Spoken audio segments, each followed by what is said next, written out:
انسان کی یہ ٹریجڈی ہے، یہ المیہ ہے انسان کا.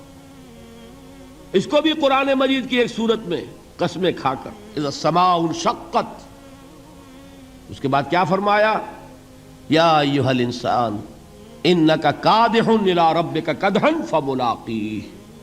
اے انسان، تیرا المیہ، تیری ٹریجڈی اس سے کہیں بڑھ کر ہے. تجھے صدمے پر صدمے جھیلتے ہوئے، مشقت پر مشقت برداشت کرتے ہوئے ایک روز اپنے رب کے حضور میں بھی کھڑا ہونا ہے، جواب دہی بھی کرنی ہے. اس دن کے حساب سے، اس دن کے احساس سے جو بڑے بڑے ہماری امت کے عظیم جو گلے سرسبد ہیں، ان کا یہ حال آپ نے پڑھا ہوگا. حضرت ابوبکر صدیق رضی اللہ تعالی عنہ وہ ایک عجیب کیف کے عالم میں فرمایا کرتے تھے، کاش میں درختوں پر چہچہاتی ہوئی چڑیا ہوتا جس سے حساب کتاب نہیں ہوگا. کاش کہ میں گھاس کا تنکا ہوتا جو آج ہے اور کل آگ میں جلا دیا جاتا ہے، ختم ہو جاتا. اس سے محاسبہ کوئی نہیں. وہ جس کے احساس سے کہ حضرت عمر جو ہیں اپنے انتقال کے وقت سخت بے چین تھے.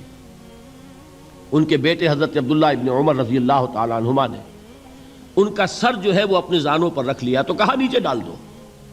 ایک عجیب بے کلی اور بے چینی. انہوں نے کہا ابا جان آپ کیوں پریشان ہیں؟ آپ تو عشرہ مبشرہ میں سے ہیں، آپ کو تو اللہ تعالیٰ نے جنت کی بشارت حضور کے ذریعے سے اس دنیا میں دی. حضرت عمر فرماتے ہیں کہ خدا کی قسم اگر قیامت کے دن عمر برابر سرابر پر چھوٹ گیا تو بہت بڑی کامیابی تصور کرے. یہ احساس جن کو ہوتا ہے. حضرت علی کا حال کیا ہوتا ہے؟ ابھی جو آپ نے حافظ صاحب سے سنا، یہ حضرت علی کا معاملہ ہے کہ ایک تیر پیوست ہو گیا تھا، کسی طرح نکل نہیں رہا تھا. حضرت علی نے فرمایا کہ اچھا چھوڑو مجھے، میں نماز کی نیت باندھتا ہوں. نماز کی نیت پڑھتے تھے تو لرزتے تھے، کانپتے تھے. کس کے سامنے کھڑا ہوں اور کس کے سامنے مجھے ایک دن جواب دہی کے لیے کھڑا ہونا ہوگا. لن تزولا قدم ابن آدم، حضور نے خبر دی ہے ابن آدم کے قدم ہل نہیں سکیں گے. جیسے مجرم کھڑا ہوتا ہے کٹہرے کے اندر، اس کٹہرے میں سے ہل نہیں سکو گے حتی یسأل عن خمس، جب تک کہ 5 چیزوں کا حساب نہ لے لیا جائے. وہ 5 چیزیں کیا ہیں؟ کان کھول کر سنیے. عن عمرہ فیما افناہ، عمر کا حساب دو. یہ 80 برس اور 70 برس ہم نے تمہیں دنیا میں دیے، کہاں ضائع کیے؟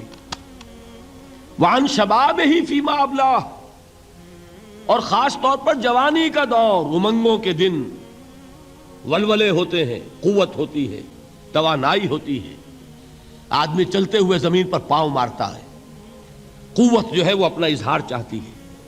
یہ جوانی کہاں گلائی؟ حساب دو، ایک ایک لمحے کا حساب دو.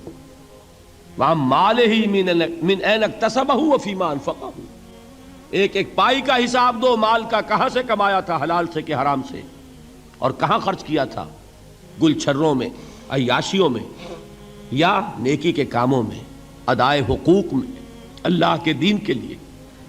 4 سوال ہو گئے. 2 زندگی کے بارے میں، ایک زندگی پوری بحیثیت مجموعی کہاں کس کام میں لگائی، اور خاص طور پر شباب کا دور کہاں لگایا.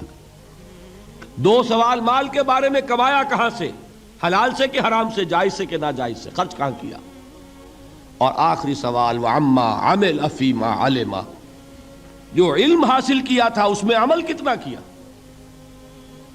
علم کے انبار لگاتے چلے گئے اور عمل کے آغاز کی بھی نوبت نہ آئی. یہ علم جو ہے یہ اس روز سب سے بڑا وبال بن جائے گا انسان. اتنا علم اور عمل کچھ نہیں، بجائے کہ کریڈٹ کا ذریعہ بنے یہ الٹا ڈیبٹ کا کھاتا بن جائے گا. یہ جواب دہی کا احساس ہے کہ جس کی وجہ سے انسان کی ٹریجڈی جو ہے وہ دوہری ہے. کوئی حیوان اتنے بوجھ تلے نہیں.